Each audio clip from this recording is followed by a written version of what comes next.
नमस्कार दोस्तों, तूली the blogger में आप सबका फिर से स्वागत है। दोस्तों आज की इस वीडियो में मैं आप लोगों को बताने वाली हूँ एक ऐसे रत्न के बारे में जिसे धारण करने मात्र से आप लोगों को इसका प्रभाव दिखना शुरू हो जाता है। यानी कि इस रत्न को धारण करने से माँ लक्ष्मी की असीम कृपा तो होती ही है, साथ में अगर मानसिक अवसाद से आप लोग गुजर रहे हैं, भुगत रहे हैं और धन नहीं रहता है, धन के लिए परेशान है, तो ये रत्न बहुत ही ज़्यादा सौभाग्यकारी हो सकता है। और इसी के बारे में आज आप लोगों को बताऊंगी और इसके गुणों के बारे में भी बताऊंगी और इसे कौन इंसान धारण कर सकता है ये भी मैं आज के इस वीडियो में आप लोगों को बताऊंगी। लेकिन हमेशा की तरह आगे बढ़ने से पहले चैनल को सब्सक्राइब कीजिए, बेल बटन को दबाइए। वीडियोस अच्छी लगती है तो लाइक, शेयर एंड कमेंट करना बिल्कुल भी मत भूलिए।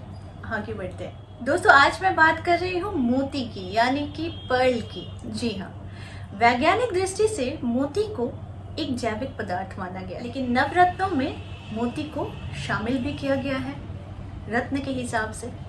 और इसे धारण करने से माँ लक्ष्मी की असीम कृपा सब पर पड़ती है जो लोग मोती को धारण करता है। लेकिन ज्योतिषीय दृष्टि से मोती एक रत्न है जिसे धारण करने से मानसिक शांति के साथ साथ धन वैभव की भी वृद्धि होती है। जिस इंसान का मानसिक बहुत ज़्यादा असंतुलित रहता है, यानी वो कब हंसता है, कब रोता है, या फिर हमेशा वो डिप्रेशन में रहता है, तो उस इंसान का चंद्र कमज़ोर होता है। और कमज़ोर चंद्र के लिए हम लोग उसे मोती धारण करने की सलाह देते हैं। लेकिन मोती एक ऐसा रत्न है जो कोई भी इंसान धारण कर सकता है और साथ में ये आपको एक ठंडक भी देता है। तो यानी कि ज्योतिष शास्त्र में ग्रह अगर दूषित है तो उसे दूर करने के लिए मोती को धारण कराया जाता है। उसी प्रकार से रत्नों का देव देवी के साथ भी संबंध होता है हिंदू धर्म में।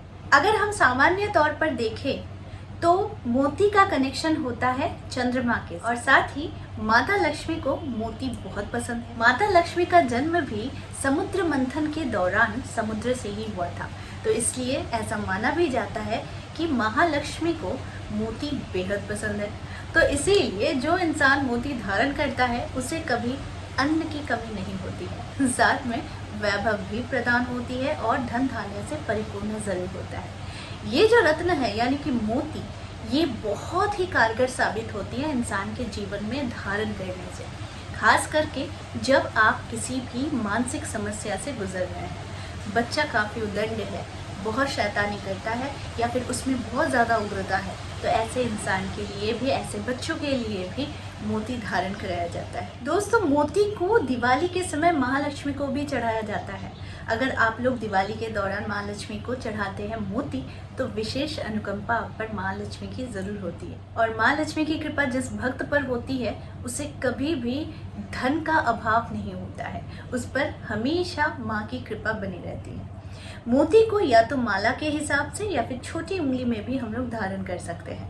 ऐसा करने से भी माता लक्ष्मी की विशेष कृपा होती है और साथ में चंद्रमा अगर दूषित है तो इससे आप बच सकते हैं। मोती की एक खास बात भी यही है कि अगर आप मोती धारण करते हैं तो माँ लक्ष्मी की कृपा के साथ साथ शुक्र ग्रह को भी मजबूत कराया जाता है मोती धारण करके, क्योंकि इसका भी संबंध सफ़ेद रंग से होता है। तो सफ़ेद चीज़ यानी सफ़ेद ठंडक प्रदान करने वाली, तो अगर आप मोती धारण करते हैं तो इससे भी आपका शुक्र मजबूत ज़रूर होता है। मोती की गुण यही होती है कि मोती अगर धारण करते हैं तो सबसे पहला असर आप लोगों को दिखेगा कि आपका मन बहुत शांत हो रहा है और मानसिक तनाव घट रही है। तो अगर कोई इंसान मानसिक पीड़ित है, मानसिक तनाव से पीड़ित है, तो वैसा इंसान अपनी मानसिक अवस्था को संतुलित करने के लिए भी मोती धारण जरूर कर सकता है। मोती को चांदी में ही धारण करना चाहिए, क्योंकि चांदी भी ठंडक प्रदान करती है और साथ में मोती खुद भी ठंड प्रकृति का होता है।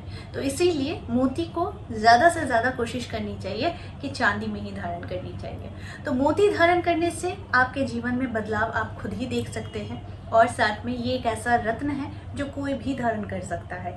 लेकिन इसके लिए भी बहुत सारे तर्क वितर्क है, लेकिन मोती अपनी प्रकृति के हिसाब से ये एक जैविक पदार्थ भी है और साथ में ये एक रत्न के हिसाब से भी काम करता है। तो मोती जो धारण करता है उसे धन वैभव के साथ साथ मानसिक शांति भी मिलती है और वो साथ में माँ लक्ष्मी की हमेशा कृपा पाता रहता है।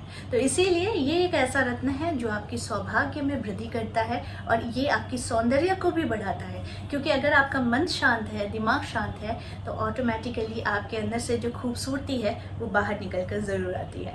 तो आई होप आज का वीडियो आप लोगों को अच्छा लगा होगा। इस तरह के वीडियोज़ मैं आप लोगों तक लाते रहूँगी। आज के लिए बस इतना ही, फिर मिलेंगे एक नए टॉपिक के साथ। तब तक के लिए आप सबको मेरा प्यार भरा नमस्कार।